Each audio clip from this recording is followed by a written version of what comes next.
જે ભાષામાં તમે વાત કરશો તે ભાષામાં જવાબ આપવામાં આવશે। કડીમાં જે પ્રકારે દાદાગીરી, લુખ્ખાગીરી અને ધાક ધમકી ચાલી રહી છે તેના સામે કોંગ્રેસ હવે લડવા માટે તૈયાર છે। આ શબ્દો છે કોંગ્રેસના પૂર્વ ધારાસભ્ય બળદેવજી ઠાકોરના। વૈષ્ણવજન તો તેને કહીએ જે પીડ પરાઈ જાનાને રે। નમસ્કાર, આપ જોઈ રહ્યા છો નવજીવન ન્યૂઝ અને હું છું આપની સાથે તોફિક ગાંચી। કડી વિધાનસભા બેઠકની પેટા ચૂંટણી છે। આ ચૂંટણીનો જંગ જામી ચૂક્યો છે અને કોંગ્રેસ હવે આકરા તેવર અપનાવવાની શરૂઆત કરતા ભારતીય જનતા પાર્ટી છે તેના પર પ્રહાર કરવાની શરૂઆત પણ કરી દીધી છે। પૂર્વ કોંગ્રેસના ધારાસભ્ય બળદેવજી ઠાકોરે ભારતીય જનતા પાર્ટીને પડકાર ફેંકતા કહ્યું છે કે જો કોઈ કોંગ્રેસના કાર્યકરને ધમકી આપી છે તો પછી તે જ ભાષામાં ભારતીય જનતા પાર્ટીને કોંગ્રેસ જવાબ આપશે અને તેમણે ત્યાં સુધી પડકાર ફેંક્યો છે કે જો કોઈ કોંગ્રેસના કાર્યકરને ડરાવો ધમકાવો છે તો તેમના પાસે આવે। તે કોઈ ઘરમાં બેસવાના નથી અને તેમની ભાષામાં તેમને જવાબ આપવામાં આવશે।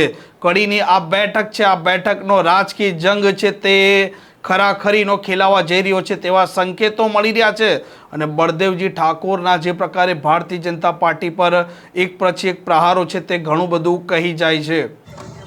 2002માં તમે બધાએ ભેગા મળી અને ધારાસભ્ય તરીકે જ્યારે તમે મને ચૂંટ્યો ત્યારે કડીની જવાબદારી આપી હતી, એવી જવાબદારી સાથે તમે કોંગ્રેસના ઉમેદવારને મત આપશો તો બધું જ ભૂલી જઈ ગભે ગભો મિલાવવાની કડીની પ્રજાની તમારી વચ્ચે અમે રહીશું।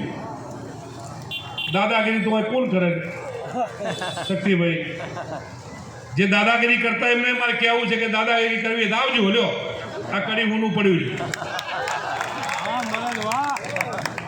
ઘણા બધા કે મુસ્લિમ સમજતા લોકોને બધાએ બહુ ટોર્ચરિંગ કરે છે, એવા લોકોને મારે કહેવું છે કે આ લોકશાહી છે,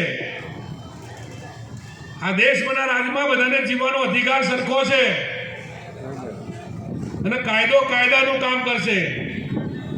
જ્યારે કાયદો કાયદાનું કામ કરે છે ને તો એ ભલભલા જેલના હળિયા પાછળ ઘણા બધા લોકો રહેલા છે, તમે ઈજા કરજો।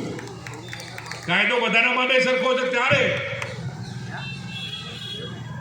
ભારતીય જનતા પાર્ટીનો કોઈ આગેવાન કહેતો હોય કે અમે દાદાગીરી કરશું તો અમે શું કરશું? અમે ઘરમાં બેસીને ખાલી તમારી પૂજા કરીશું? જેવો જવાબ સામેથી આવશે ને એવો જવાબ અહીંથી આવવાનો છે, એની ચિંતા તમે કરતા નહીં। કાલે એક મુસ્લિમ સમાજના મિત્રએ મેં મારો વિડીયો મૂક્યો, મેં કોમેન્ટ કરી હતી કે સાહેબ તમે ગયા ત્યારથી મુસ્લિમ વિસ્તારનો કે બીજા વિસ્તારનો વિકાસ થતો નથી થતો તો શેના માટે થાય મને તમે સમજાવો। તાલુકા પંચાયત આપણી આપણે લાવતા નથી, નગરપાલિકા આપણી લાવતા નથી અને ધારાસભ્ય આપણે આપણો લાવતા નથી। બળદેવજી ધારાસભ્ય હતા ત્યારે તમારા વિસ્તારની અંદર ગ્રાન્ટ આવતી હતી? નથી આવતી? તમારા વિસ્તારમાં બળદેવજી હતા ત્યારે તમારો ચૂંટેલો ધારાસભ્ય તમારા વિસ્તારમાં ગ્રાન્ટ આપશે અને ભારતીય જનતા પાર્ટીનો ચૂંટેલો આપણો માણસ હશે તો એમની ખબર રાખશે, તમારી ખબર નહીં રાખે। રમેશ ચાવડા હતા ત્યારે તમારી ખબર રાખતા હતા? બળદેવજી હતા ત્યારે તમારી ખબર રાખતા હતા? તો બીજા શાના માટે તમારી ખબર રાખે? તમારે તમારો માણસ જોશે સત્તામાં। તાલુકા પંચાયત આવે તો તમારો પ્રમુખ તાલુકા પંચાયતનો જોશે, નગરપાલિકા આવે તો તમારો પ્રમુખ નગરપાલિકામાં જોશે અને ધારાસભ્યની ચૂંટણી આવે ને તો તમારો ધારાસભ્ય જોશે તો અહીં ખરા તાપ પર તમારા માટે બેસીને તમને બે વાતો કરશે। અને એટલા માટે હું તમને કહું છું, કોઈ નથી ડર્યા સિવાય। અમે મરી નહીં ગયા, તમારી સાથે છીએ, જીવીએ છીએ। ખાલી જરૂર પડે હાકલ કરજો। રાતના 2 વાગે તમારી વચ્ચે તમારી સાથે આવીને ઉભા રહેવાની અમારી તૈયારી છે, કહેવા માટે તમારી વચ્ચે આવ્યા। શક્તિભાઈ ચિંતા ના કરતા, તમને એમ લાગશે કે મોડા ઓછા છે એવી ચિંતા ના કરતા, બધા આખો કડી તાલુકો તમારી સાથે છે। તમે જેને મોકલો એને પંજાનું નિશાન લઈને મોકલજો।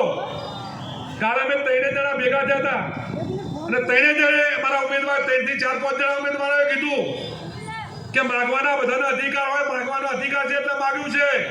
બાકી આ વખતે કોંગ્રેસ પાર્ટી જેને પંજો લઈને મોકલે ને ઘેર ઘેર ફરીને પંજાનો વિજય કરવાનો છે એવી એમને ખાતરી આપી છે.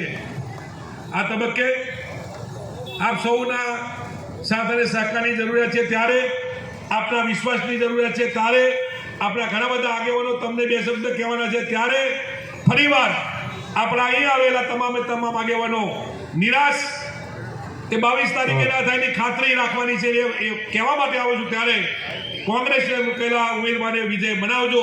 ગભે ગભરો તમારી બિલાવી તમારી સાથે રહીશું. જ્યારે જ્યારે જરૂર પડે ત્યારે તમારી વચ્ચે આવીને ઉભા રહીશું.